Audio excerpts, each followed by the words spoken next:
Assalamualaikum warahmatullahi wabarakatuh. Teman-teman, pagi ini saya mendapatkan link ya dari di WA grup, salah satu WA grup saya.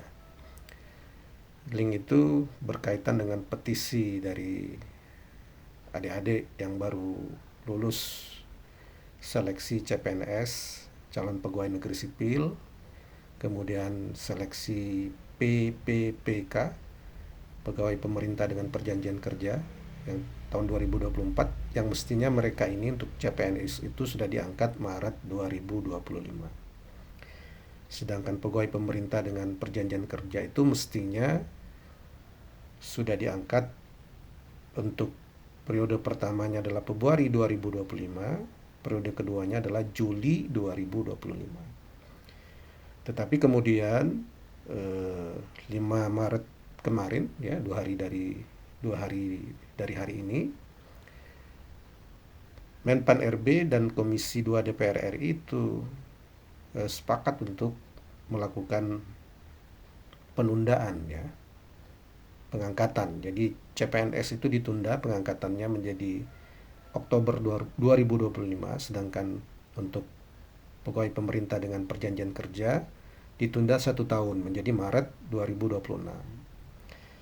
Ya, argumentasi dari pihak pemerintah kalau kita membaca berita, jadi selama menunggu itu akan ada reorientasi kepada para apa adik-adik yang telah lulus CPNS dan PPPK ini untuk lebih mengenal birokrasi ya, etika birokrasi, koordinasi, dan intinya untuk mengenal pekerjaannya lah, sehingga ketika nanti masuk mereka sudah langsung start dan tidak perlu lagi melakukan proses adaptasi.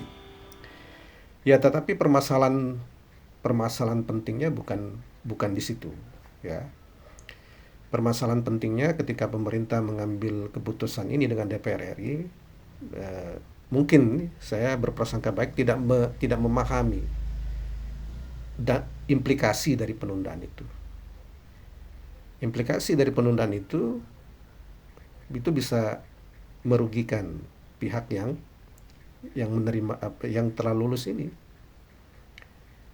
Jadi karena saya sendiri terus terang sebelumnya saya tidak paham implikasinya sampai kemudian ada yang menjelaskan ke saya di WA grup. Ternyata ada yang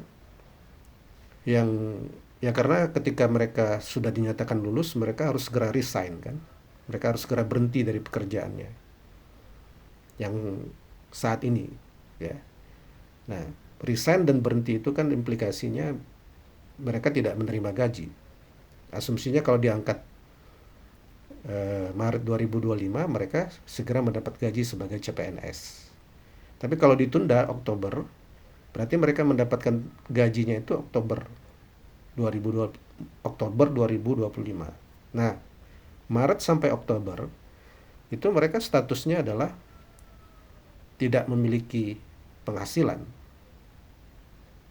karena sudah resign dari pekerjaan sebelumnya. Apalagi kalau dia adalah yang menanggung ya, misalnya punya anak ya, punya istri. Nah, itu akan menjadi lebih berat lagi. Nah, jadi masalahnya di situ. Ini orang-orang ini yang sudah resign dari pekerjaan sebelumnya, atau bahkan yang saya dapat informasi juga ada yang pindah ya, bahkan pindahnya itu jauh karena dia melamar pekerjaan misalnya di Kalimantan sana, dia tinggalnya di Sumatera, eh, diterima sebagai PNS di Kalimantan, sudah mempersiapkan diri ke sana, kemudian ditunda ya. Bahkan ada yang dari WA yang saya terima itu ada yang sudah bahkan karena pindahnya itu diperkirakan akan permanen, bahkan sudah eh, menjual rumah dan akan bertempat tinggal di tempat yang baru. Tapi posisinya dalam keadaan tanpa pendapatan, tanpa penghasilan. Dan mereka, orang-orang seperti mereka ya tidak bisa lagi untuk melamar kerja kerja yang baru karena status mereka sudah diterima sebagai PNS, ya. Tidak akan ada industri atau apa perusahaan yang mau menerima orang yang sudah diterima sebagai PNS, ya, statusnya sudah diterima sebagai PNS. Nah, masalah yang seperti ini yang harusnya di apa dipahami oleh pemerintah dan DPR RI, sehingga keputusan yang diambil itu tidak menzalimi adik-adik yang sudah eh, dinyatakan lulus dan mau diangkat pada bulan Maret atau Februari dan Maret 2025 dan bulan Juli 2025. Jadi itu yang ingin kita sampaikan sebagai bagian dari masyarakat, bahwa pengambilan kebijakan itu haruslah dengan sumber informasi dan masukan data yang komprehensif, yang matang, ya, tidak asal-asalan, ya, sehingga terkesan bahwa lembaga-lembaga negara kita dalam pengambilan kebijakannya itu tidak profesional, ya, tidak memiliki informasi yang mendalam. Apalagi kalau kita baca dari media, sebenarnya tidak ada alasan untuk melakukan penundaan, ya. Bahkan pihak pemerintah juga mengatakan ini tidak ada kaitannya dengan efisiensi anggaran, dan memang seharusnya tidak ada kaitannya karena sudah diwanti-wanti oleh Presiden Prabowo ataupun Menteri Keuangan mengatakan ini tidak ada pemangkasan anggaran itu tidak ada implikasinya dengan pemangkasan untuk berkaitan gaji pegawai, ya. Karena pasti gaji pegawai yang sudah dialokasikan untuk tahun 2025, termasuk di dalamnya adalah untuk pegawai baru, itu sudah disetting, sudah disetujui pada APBN 2024. Ya, kecuali tadi kalau memang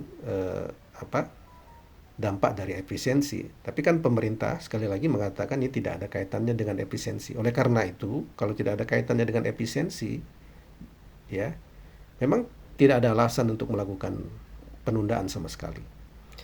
Nah, teman-teman, itu yang ingin kita sampaikan kali ini, dan ya saya secara pribadi mendukung petisi yang dilakukan oleh adik-adik yang sudah mendapatkan kelulusan sebagai CPNS dan PPPK ini. Kalau dilihat datanya sampai detik ini sekitar jam 14.00 tanggal 7 Maret 2025, petisi ini sudah ditandatangani oleh 33.080 orang. Jumlah yang besar, dan tentu ini petisi yang ditandatangani oleh kalangan, ya, adik-adik yang lulus seleksi dari CPNS dan PPPK 2024, ya. Mudah-mudahan petisi mereka ini mendapat perhatian dari pemerintah. Terima kasih. Kalau Anda sepakat dengan apa yang saya sampaikan, mohon dukungannya, beri like, ya. Kalau Anda tidak sepakat juga mohon komennya. Dan jangan lupa share dan subscribe. Assalamualaikum warahmatullahi wabarakatuh.